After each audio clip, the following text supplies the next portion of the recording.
All white sauce veg pasta எப்படி செய்யலான்னு பார்க்கலாமா. இதுக்கு நான் டியூரம் வீட் வெஜ் பாஸ்தாவை இங்கே யூஸ் பண்ணியிருக்கேன். இந்த பாஸ்தா ஃபுல்லாக சோக் ஆகிற அளவுக்கு தண்ணி வச்சுட்டு அது நல்லா கொதிக்க வச்சு அதில் உப்பு கொஞ்சம் எண்ணெய் விட்டு பாஸ்தாவை வேக வைக்கணும். சைடில் ஒரு பெரிய கடாய் வச்சுட்டு அதில் பட்டர் கொஞ்சம் எண்ணெய் போட்டுட்டு ஒரு 10 பொடியாக நறுக்கணும் பூண்டு, ஒரு கேரட், ஒரு கேப்சிகம், 200 கிராம் மஷ்ரூம், வேக வச்ச கார்ன், கொஞ்சம் உப்பு போட்டு எல்லாத்தையும் நல்லா சாட் பண்ணி எடுத்துக்கோங்க.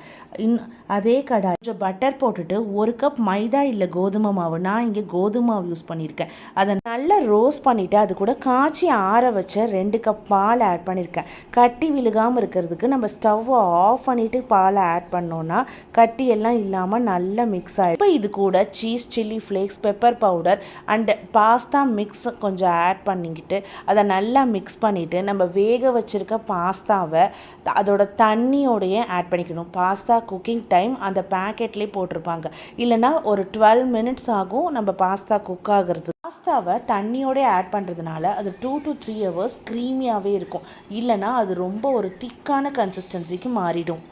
கூட நம்ம சார்ட் பண்ணி வச்சுருக்க வெஜிடபிள்ஸ் எல்லாத்தையுமே போட்டு அதையெல்லாம் நல்லா கலந்துட்டு தேவைன்னா உப்பு, பெப்பர் பொடி போட்டுட்டு கூட ஒரு சீஸ் ஸ்லைஸ் ஆட் பண்ணிவிட்டு கொஞ்சம் நேரம் கழித்து சர்வ் பண்ணிங்கன்னா ஒரு சூப்பரான க்ரீமியான ஒயிட் சாஸ் வெஜ் பாஸ்தா உங்களுக்கு ரெடி ஆகிடுச்சு.